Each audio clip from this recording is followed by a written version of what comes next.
I just hope that Jon Favreau and Dave Filoni have a good head on their shoulders and just try and make this all work out. Jon, Dave, you're probably never going to see this. But in case you do, thank you. Hello everyone, my name is Ryan Cam, and welcome to my review for The Mandalorian Season 2, Episodes 5 and 6. I'm reviewing both Episodes 5 and 6 because, well, I was scheduled to release a video of my review for Episode 5 last Friday, but life got in the way and I couldn't do it. So today, I decided to release an episode where I reviewed both 5 and 6 and make them a bit of a mega review. I'll put a timestamp in the description below if you'd like to go to hear my thoughts on Episode 6, but for now I'll be talking about Episode 5. And I think this goes without saying, but I will be talking about spoilers, because Episode 5 and 6 have been out for a bit now, and I have a feeling if you're watching this video, you will have seen the episodes by now. So spoilers from here on out.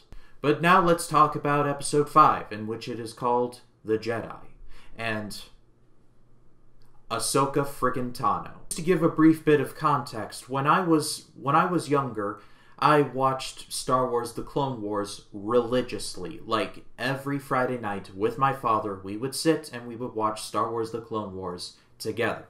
It was great. But my favorite character of that show, or one of my favorites, was Ahsoka Tano. And I was thinking to myself, it would be so cool if she would appear in live action, and I never thought it would happen. Well, here we are. And what I love about this episode is that the episode doesn't screw around, like keeping her in the shadows. It's like literally one of the first shots of the episode is her just wrecking house, and it's great.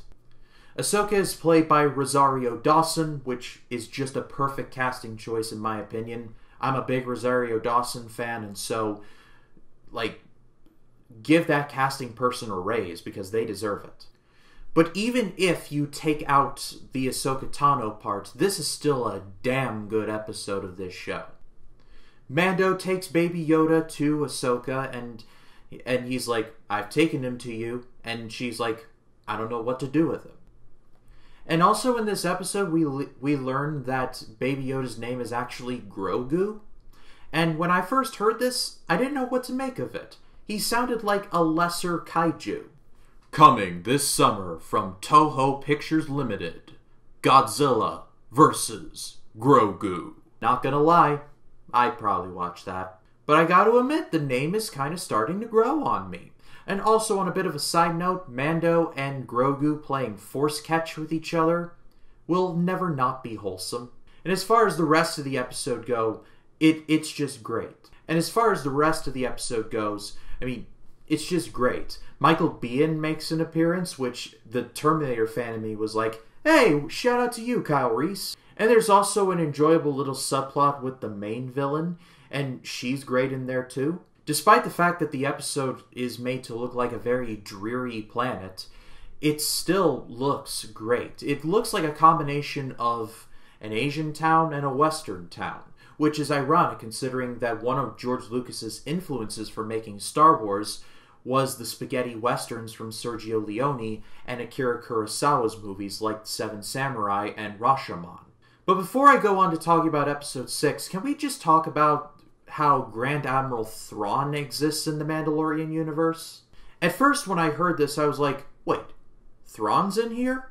And at first I was like, how are they going to make this work? And then I thought about it more and I was like, okay, I think Dave and John are going to figure out a way. Because I have trust in this show now. Because no matter how off the wall some of these concepts are, I am confident knowing that Dave Filoni and Jon Favreau are going to find a way to make it work.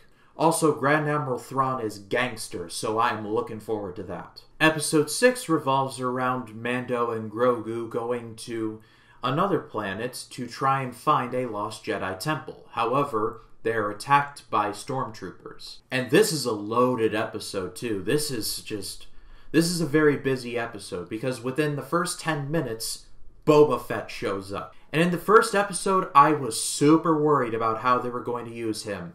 and my worries were put to rest, because Boba Fett is just a death machine. There's a battle about halfway through the episode between Mando, this other bounty hunter played by Ming-Na Wen, and Boba Fett. And Boba Fett just completely wrecks a legion of clone troopers with this stick. And not only does he just beats these clone troopers to death with this stick, breaks their armor. Their armor is totaled by the time he's done with them. And I'm not going to lie, I popped hard when Tamara Morrison said Jango Fett's line, "I'm just a humble man trying to make my way through the galaxy." Because that's a great tie-in to Episode 2, Attack of the Clones. And I know that movie is not perfect, but I just love continuity like that. What can I say? And also, Tamara Morrison is just great. Like, in the few scenes that he is in, he's just awesome. But then, about halfway through the episode, it takes a complete 180 in tone, because, wow, Giancarlo Esposito destroys the Razor Crest and then takes Baby Yoda, or Grogu. I gotta get used to saying Grogu now. And I was slack-jawed because I was like, no, don't take him! And they take him.